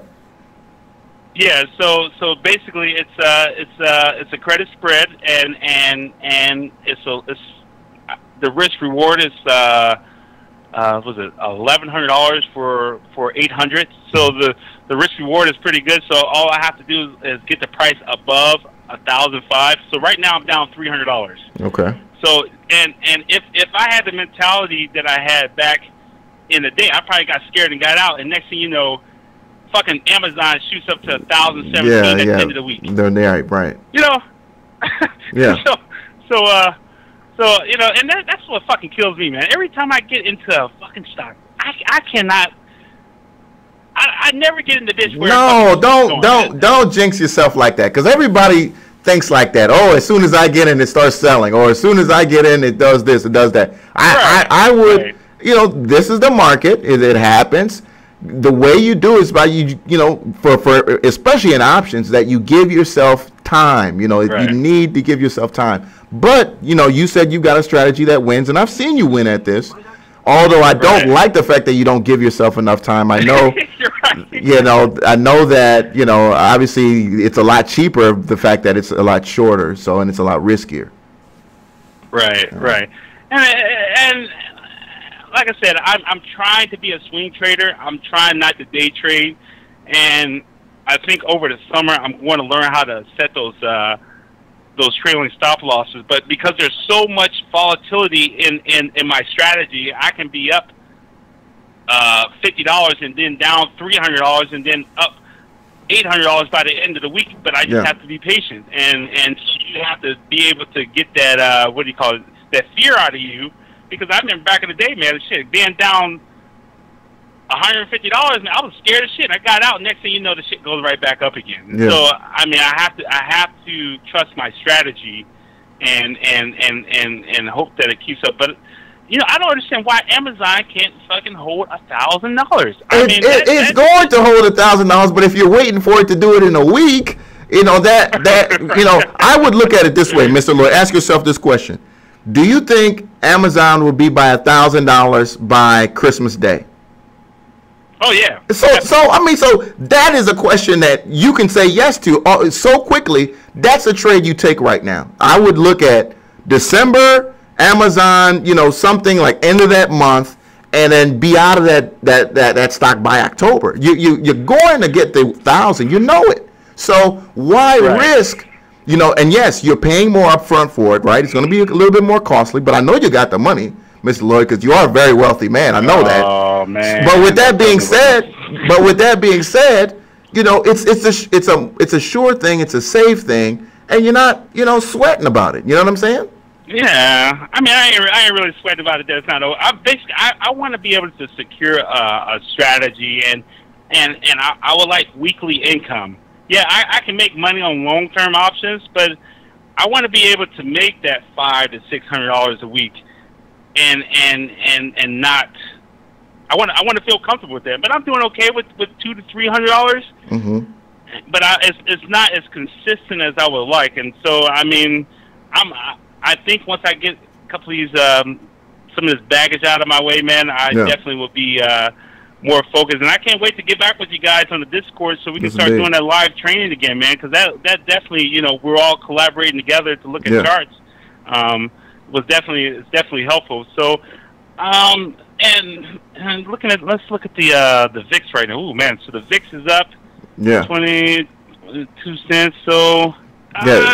Fear's coming back in a little bit. A lot of people getting a little bit anxious, but you know, it is what it is, man. You know, they're going to start talking about implementing, you know, their budget and whatnot. So we'll see how that all, you know, comes down. Right. And ATL trader, you said something about weekly options. What? No, he uses the weekly chart to, you know, to decide his trades. Oh, okay. But yeah, there was another guy who also talked about weeklies as well too. Yeah. Ooh, man, looking at that weekly right now on Amazon, boys, it looks oversold. But that's what I'm telling you, man. You got to give yourself some time. But you know, again, it's hot for a reason. I mean, it's an in-demand stock, but I think the selling is temporary. But that's the only thing I don't like about the fact that you only waited a week. But hey, look, a lot of news comes out about Amazon every day, so we can see what happens here. Of course, I hope and pray we get some great news tomorrow, and it could go, you know, $10, $12. We've seen it do it before, and next thing you know, you're out of the stock, you know, by tomorrow. Who knows? Right. So I got the Friday for it to get to 1,005. So we're all good, man. But anyway, Sal, it's good hearing from you again, man. And definitely, guys on Discord, I definitely give me about a couple of weeks to kind of get my feet wet again and losing some money and making some money, and then we definitely can collaborate on this. And if you need anything, Sal, man, hit me up, brother. Thank you. Appreciate it, man. Thank you so much, Mr. Lloyd. Shout out to Mr. Lloyd for the call, man. Shout out to Mr. Lloyd for the call. Thank you, T-Bone Dips. Appreciate it, man. Click subscribe if you're not already a subscriber. I'm always amazed how guys will turn down a guaranteed yes, you know, a confident yes for a maybe play. You know, for a maybe play. Especially people who got money like Mr. Lloyd, who he don't need $300 a day. I know he wants it, but he honestly doesn't need it. He honestly doesn't need it.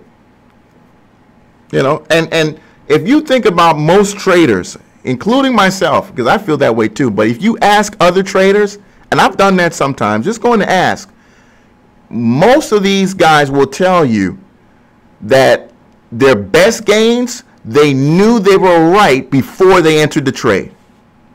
Their best gains, they knew they were right before they entered the trade. They knew going in, I'm going to be right on this. And your biggest losses were the ones that you were like, it might work. It might work. So I'm always surprised when a guy would like, of course, Amazon 1,000 by December. Oh yeah, we got that. But now it's at $9.93 and you won't buy a call option for December in Amazon, and you know it's going to be up.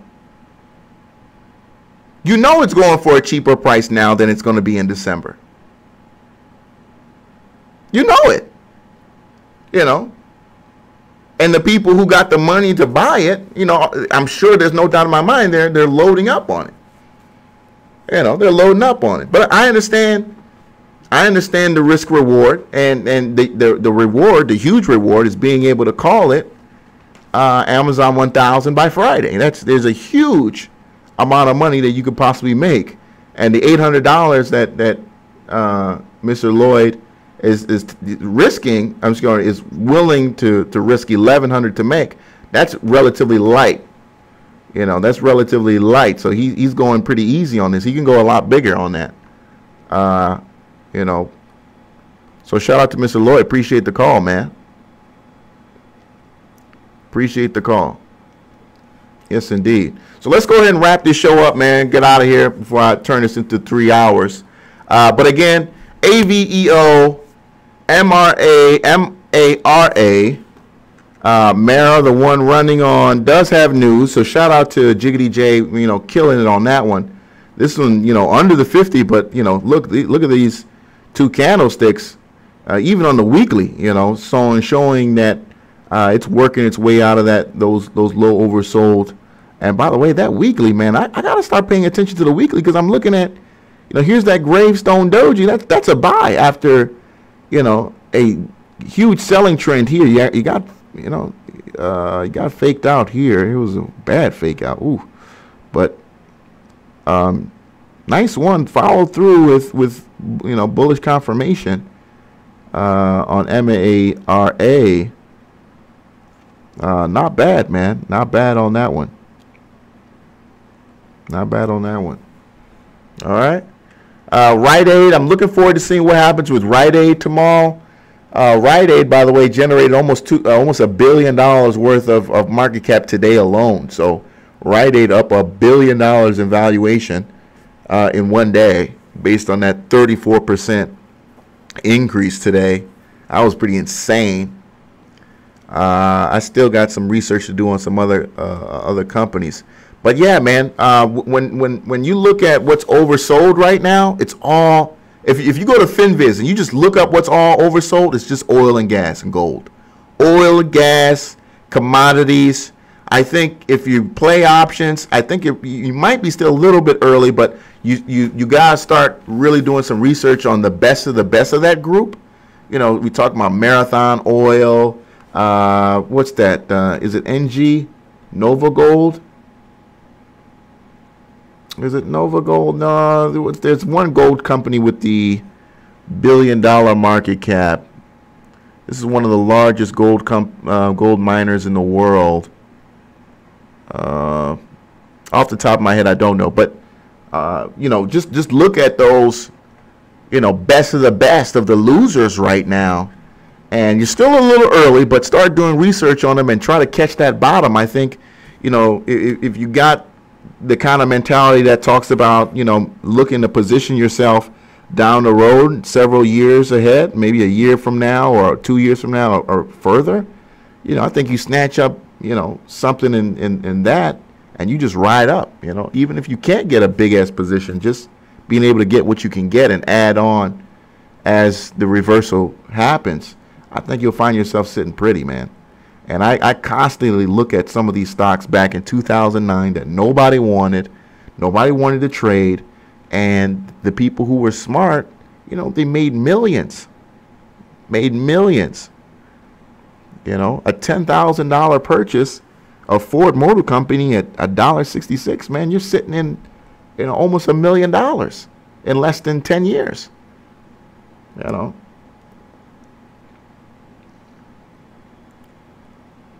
Yes, indeed.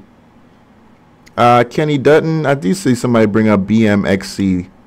That's a ticker we've seen here quite a bit. Let me get rid of that because that looks really beat up. OTC play. All right, looks like on the weekly you missed a move there. Let's go back to the daily. All right, so OTC stock, man, just you're hot on that one, so you're buying a little bit too high now. You know, I would just, you know, if you really want it, see what happens tomorrow. You'll get a morning push, but then, you know, the guys who've been in it are going to sell. But yeah, pay attention to these weeklies, man. I'm actually kind of surprised how these weeklies. These are some damn good indicators, good candlesticks, by the way. Now OTCs, I mean, yeah, I wouldn't trust an OTC candlestick to save my life, but you know, that's actually quite telling. It's actually quite telling. All right. Oh, I know nobody's talking about buying dries in here. Please don't talk about that. That's, you know, I mean, the worst of the worst. Absolute worst of the worst. All right, guys, this has been another great show. I'll be back tomorrow, same time, same place. What I'm going to start doing is my channel is just going to start having like videos running all the time live. You know, I'm not going to be there, but they're going to be like, you know, training videos and stuff like that. None of that Tim Sykes stuff because he's going to flag me.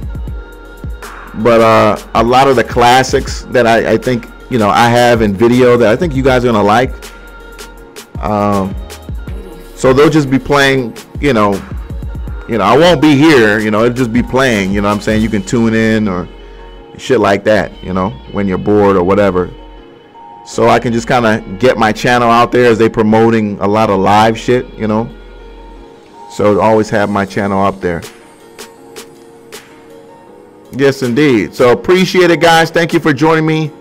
Sinclair, Trading Jedi, ATL Trader, thank you for the call. Trading Jedi as well. Africa Emporium, thank you, Stock Guy. Appreciate it, man. Keep killing it. Sinclair, appreciate you, man. Relative 9696. Put some respect. Oh no, yeah, Tyson Batts. Yeah, much respect to Tyson Batts, man. He was the one talking that weekly stuff way. Yeah, absolutely, man. Got much respect for Tyson Batts. Come on now. Yes, indeed. Jiggity J, appreciate you for calling. Jeff Thayer, Kenny Dutton, Q-Tech. All right, shout out to all the lurkers in the house. The 13th Spatula, all the people who are here for the first time. Appreciate it. Please press like on this video if you can right now. Press like on this video right now. If you enjoyed the episode and learned something, please press like. I appreciate it. Till next time, ladies and gentlemen, have a good night.